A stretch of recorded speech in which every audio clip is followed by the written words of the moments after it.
Welcome to this next unpacking of Commander Legends, which, as I said, we are doing a whole box of, so that should be fun to get into it in this way for this time instead of a whole stream. Which I said was the reason why we're doing it this way.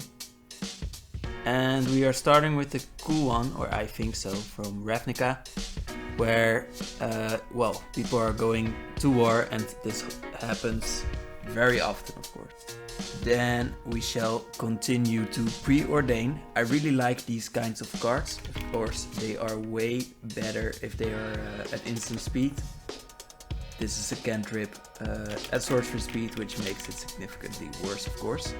But still, it's cool to have these kinds of cards because they really help you finish your game plan. Then we get a lot of a sneak peek for the rest of the cards. But first, Impulsive Pilferer, a really standard view of a goblin that is stealing something and is making a treasure token because of it. And every time it dies, it does so. So for all of your encore goblins, it will make a lot of goblins for you.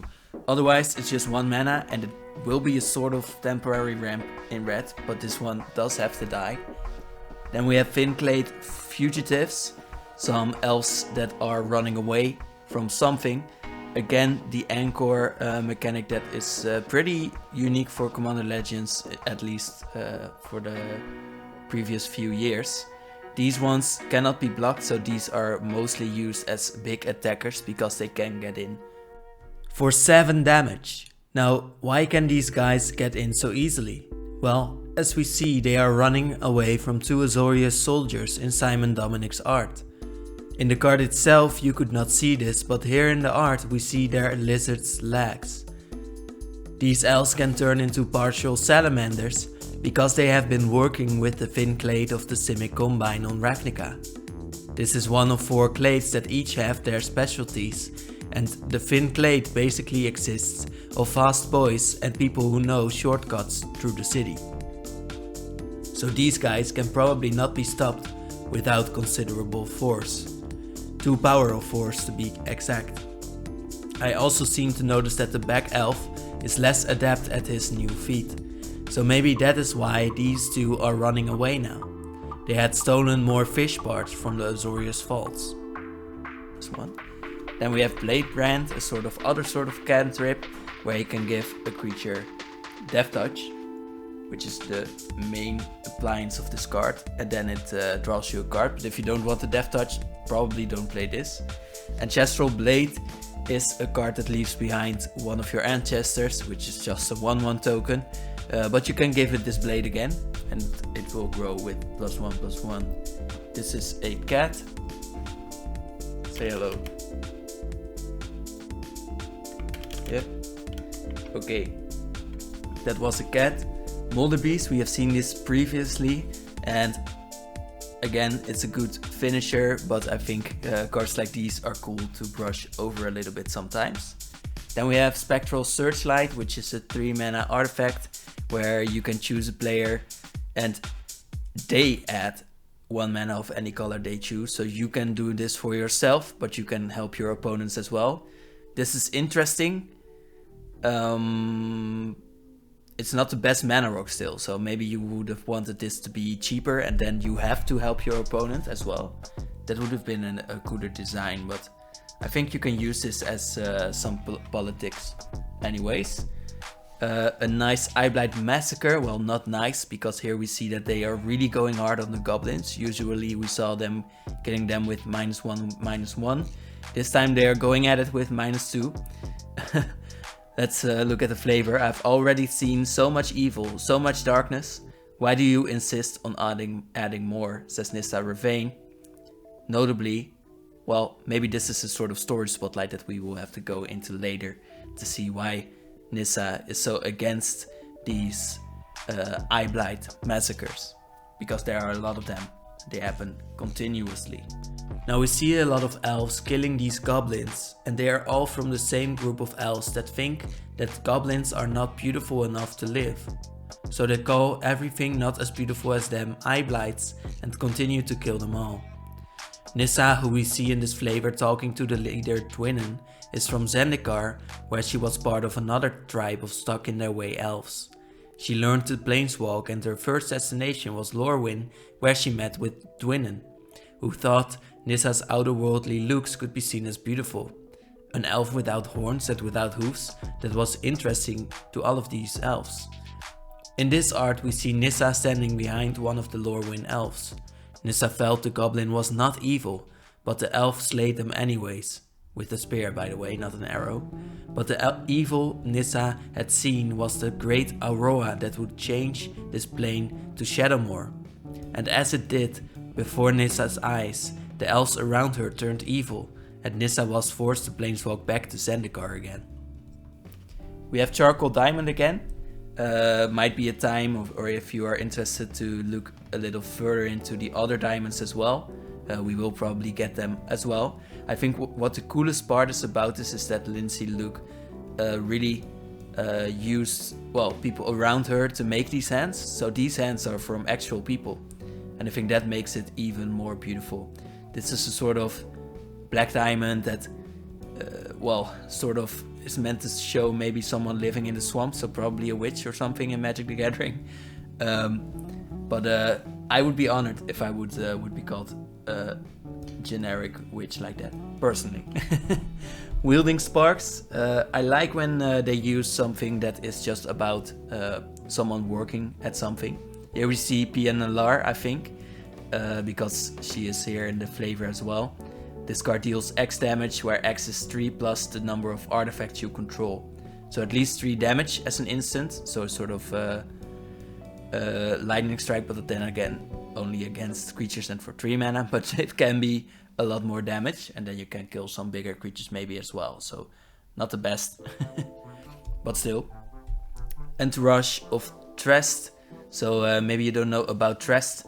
That's a lot of story behind there as well. We see that it is about Leovold mostly, where he is, I think, the most well-known person for us Magic players.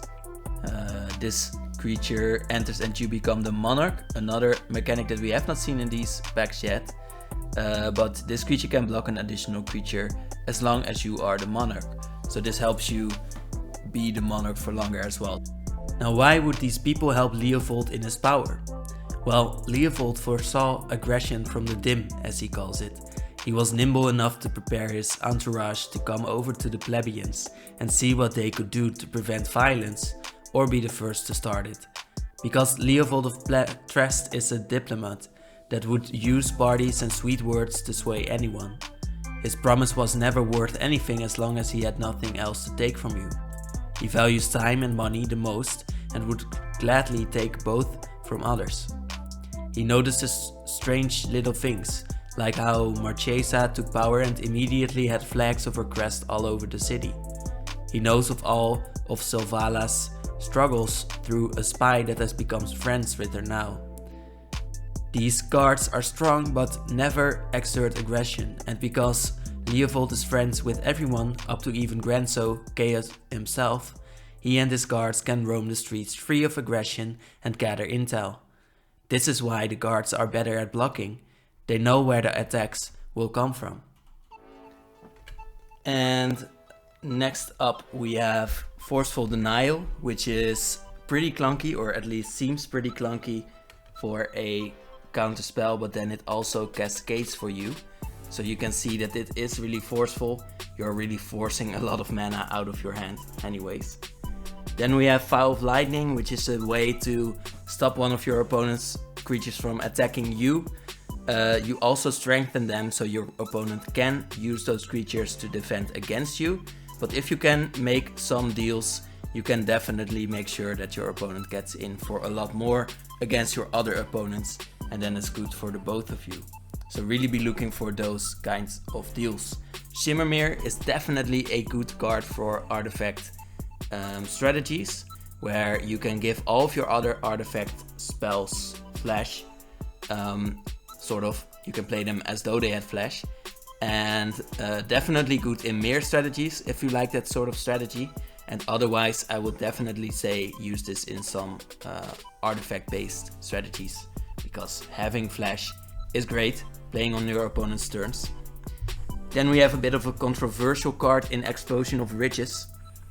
Explosion lets you draw a card, then each other player may draw a card, but when they do, they have a random chance of being dealt 5 damage. So they get to draw a card, in turn they will have to be dealt like 1.5 damage if everyone goes along with it, and otherwise you just draw a card for 6 mana. So yeah, see how dangerous it is for you. Whoa, Scroll Rack. Scroll Rack is a great card, so definitely happy to pull this, and we'll definitely use that in a lot of decks. I mean, well, I will use it in one deck at a time, but it's usable in many. What it does is it is just 2 mana, and then for 1 mana you may tap it and exile any number of cards from your hand face down. You may put, so you have exiled some cards out of your hand, you may choose all of them. Then you may put that many cards from the top of your library into your hand, so basically drawing them, but not really. And then look at the exiled cards, so the ones you put away from your hand, and put them on top of your library in any order. So basically you swap cards with your library, and you can choose any of them. So this means that if you had 7 cards, you can get 7 more cards and decide what cards you will draw next. So definitely a very strong card, and in some strategies it can even win you whole games. Then we have our first commander for this pack, which is Oharu, Solemn, Ritualist. It's a 5 mana human monk that lets you put a +1 counter on each of up to 2 other target creatures. Whenever a non-token creature you control with one of those +1 counters on the dice, you may create a new 1/1 White Spirit creature token with flying. So notably does not cycle out of control with a lot of the 1/1s dying with +1 counters on them, but still gives you some value. Of course, the partner commanders are not meant to be overpowered, they are mostly meant to give you a lot of colors. So this one gives you white color. Reav Master Smith is a 2 mana dwarf artificer that says whenever a creature you control that's enchanted or equipped attacks, that creature gains double strike until end of turn. I believe this creature is known from Kaladesh, and at least people know him for him being a master of something. Here we see him wielding an axe. I don't think that would be too much of a new invention, but perhaps it has something to do with his armware, so that could be a cool improvement from him. I would not say this is the best commander to have. It's a little bit short-lived, it's not really the value that you get out of it, but it is definitely a thing that you can use in your dwarf or I would say equipment strategies. So might be a good inclusion into the 99. Then we have this beautiful foil Supernatural Stamina, which is a card that lets you target one of your creatures or maybe from an opponent. It gets +2/+0 and gains when it dies, return to the battlefield tapped. So you sort of save your creature, it still dies, it still comes back into the battlefield, and you might finish off another creature with the extra 2 power. Then the flavor says, all are not equal, neither in life nor after death. Bontu's favorite will stand highest in eternity. And of course this is a vizier of Bontu saying this, so they are a bit biased towards the trader god. Hopefully we will get as much as we see here. Then lastly, I want to thank you for watching, and please let me know what other cards aside from Skull Rack you really liked from this pack, and we can talk about it in the comments, and perhaps I can do another video on one of those cards. In any case, have a nice day and thank you for watching.